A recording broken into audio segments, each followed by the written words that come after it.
I used to really hate manga with a passion. When I was younger, I honestly only knew it for its cult-like fandom that seemed to, from the outside looking in, always spoil anime watchers. And I actually hated that. I was ready to box. But one day I was curious when my friend told me to read Berserk, as he states that the anime didn't do it any justice. And well, he was right. Because after I tried watching it several times, it never clicked.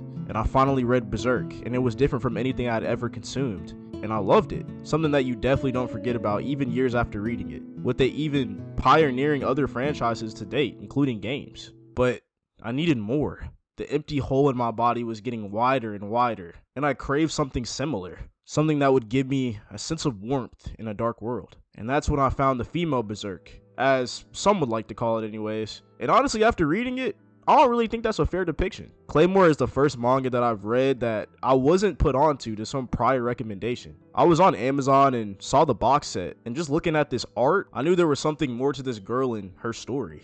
And boy, I'm glad I looked into it. The freaky art style of the creatures along with the main character's roles in the story are one of a kind, even for a dark fantasy manga. The main character is a girl named Claire, who has a very strong will and sense of duty. She's a part of this group known as the Claymores, women who have blonde and silver eyes and use swords to stop very powerful shape-shifting monsters known as Yoma. And trust me when I say, these things can really be ugly. There are 47 members in the Claymore organization, all ranked by strength, with Claire being number 47. But don't let this fool you. She's still very capable, but her being weak makes for interesting fights throughout the story in this cynical world. And I'd like to mention here that even though the story is about killing Yoma, it's also about killing their comrades as well, as most of the missions actually consist of killing a Claymore turned Yoma. It's due to the Claymores themselves getting their power from being half Yoma, having it put inside their bodies by the organization to give them power. This adds an extra layer to the story, with the Claymores having to be able to use their powers more efficiently and not too often, as if they do, their bodies will overcome with too much dark energy and they will fully awaken into a Yoma.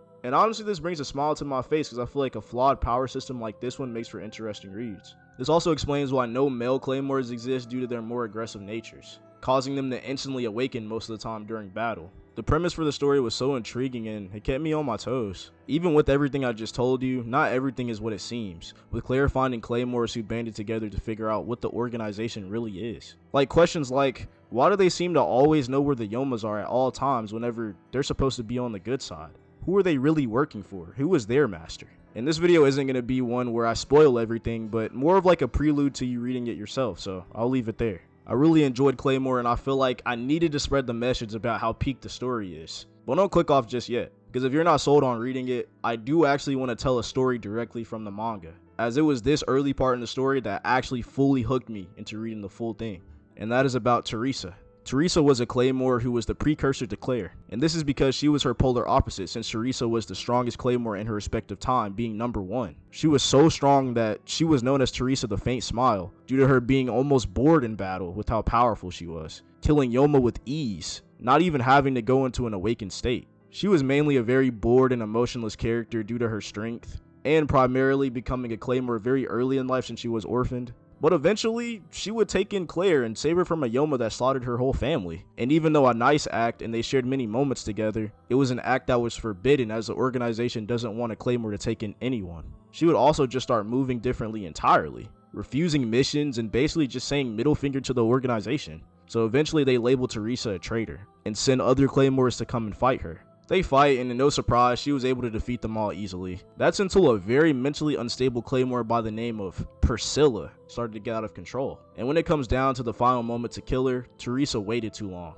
causing Priscilla's reflex to kick in, ending her life, decapitating her right in front of Claire, leaving her traumatized. And then Priscilla fully transformed, making her the strongest Yoma in the whole manga. And I'm not gonna lie, she had hella aura. And the story did a really good job of making Claire really want to kill her because of what she did to Teresa, but then not showing Priscilla until damn near the end of the manga, basically just building the hype so far up, with almost every other character in the franchise thinking the strongest Yomas were these warlords, so to speak, which they were very powerful in their own right, but the whole time Claire knew the truth, that Priscilla was out there hiding her power, and the build up to their fight was just so good. Oh my goodness. But like I said, I'm getting ahead of myself. I'm not here to spoil. Wrapping up Teresa's story, she ended up dying, and Claire brings her head to the organization to have it implanted inside of her, making her a Claymore, which also describes why she was so weak, because Teresa had Yoma inside of her, but she wasn't a full Yoma, essentially making Claire 1/4 Yoma. So the fact that she was able to still pull her weight in the story was actually insane. And it actually explains why she was able to do some of the stuff she was able to pull off later in the story, other than it just being a plot hole or plot armor, like not being able to transform fully into a Yoma. Now with all that said, Claymore is honestly one of a kind, and I was hooked the whole way through, with it taking me only about a week to finish. And despite me talking about anime and manga on this channel, I'm actually a very slow consumer of media. So I would definitely say read this because it's the female Berserk, which is what I probably titled this video, but like I said, I think saying this doesn't do it justice. I mean, go see for yourself.